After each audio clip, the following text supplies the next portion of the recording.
Ito nga pala yung throttle body. No, kailangan pala siyang linisin kasi na-experience ko na namamatayan ako ng makina.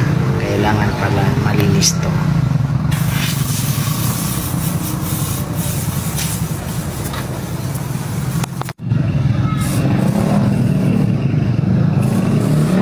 Ito mas mahal. 1.7. Magkano? 1.7. 1.7 yan. Oo, paglagay mo yan. Ano tawag sa ganyan? Injector. Injector? Oo, yun yung Ah, yan pala yun. Pinaka-injector niyan. fuel injector. Fuel injector. Okay. Yung foam, yung parang ano, goma, Yun yung orange. Wala naman yun. napapalitan yon? Wala naman yun. Lalagyan mo pa rin yan. Ha? Lalagyan mo pa rin. Tingnan ko, may isa ko. Muna ko, may isa ko. Sige, sige.